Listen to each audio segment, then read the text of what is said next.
So guys, good morning. Ayan, flex muna natin yung bago nating items. Diyan pa rin ang ating service. Ayan, CB8 YTX natin. Tsaka yung bagong kuha natin na sidecar from Caloocan North.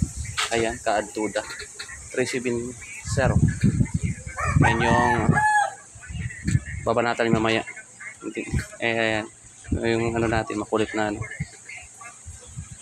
partner. Ayan, at saka yung ano natin, finished product na. Meron na tayong finished product dito. Ayan, nagpalit tayo ng buko. Ano?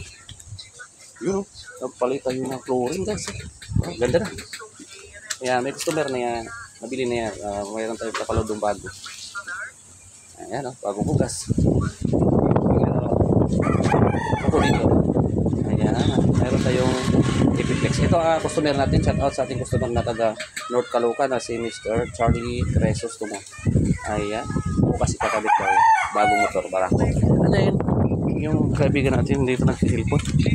Ayan, nalulusok tayo sa ano. Dito muna tayo bago tayo galaw sa ating mga sidecar. Nagtanim tayo ng ano pala. Dito tayo sa ating bukid. Yan ang bukid natin na nasa tabi ng ano, riprap, ng tulay, ng linawan. Ayan, tapos sa gilid ay maganda ang lupa. So, ayan, ito ang ating tinanim, avocado. Pero mayroon na rin tayong mga avocado dyan na tinanim. Ito, bago nga na, ano to, avocado na tinanim natin. Ano, nakapaso yan siya. Ayan, shout out sa may-ari na si, mag-asawang, Alex Flores at si Madam Rose. Yan ang nagbigay sa atin ng ating avocado. Ayan, tinanim na natin. And then ngayon, i-place natin itong, ang dami kong tanim. Ayan, i-place natin itong, may nahukay ako dito guys. Tignan mo naman yung nahukay ko. Tsaka meron para tayong mga tanim na ano dito ha. Ayan, mayroon tayong ginseng. Ito si ginseng naman natin. Ayan, tapos avocado ulit. Tapos yun, kinukay ko yung ginseng natin kasi gusto ko palambutin yung lupa niya. So, na-shock tayo guys kasi ito yung natagpuan natin. Pero meron na siyang puno dyan. Patay na kasi puno niya na. Yung OB pala. Yan, OB na panghalaya. Ayun, ang haba oh. Ayan, ano pala, nasa 7 months lang siya. Pag namatay na pala ng yung kanyang dahon, itong ano na to, dyan talaga siya kumapit sa mga ano na yan, mga punong kahoy na yan.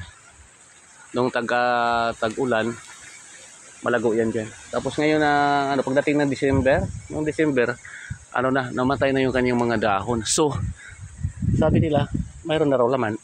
Ayan. Ang laki ng laman, tingnan mo. Ngayon, tinanim lang namin to talagang parang biro-biro lang yung pagtanim namin to. Nasa mga 7 months na to. Talagang hindi namin hinukayan ganyan, tinanim lang talaga siya. Hindi ko makakalain pagdating ng tag-ulan, tutubo pala siya. Ayan.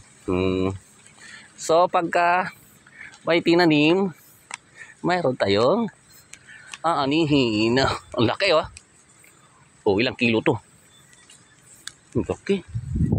Okay guys, ayun na.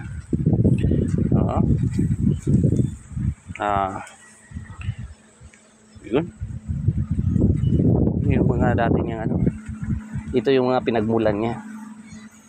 Yan.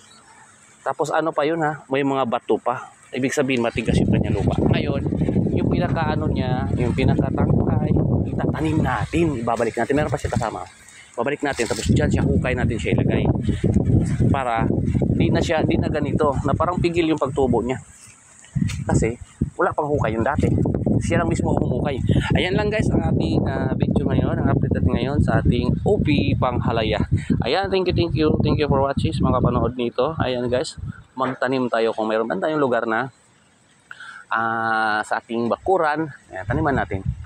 Ayan, bukod sa nakakatulong tayo sa climate change, ayan, napakinabangan pa natin ng ating makukuhang produkto. Ayan, thank you. Maraming salamat.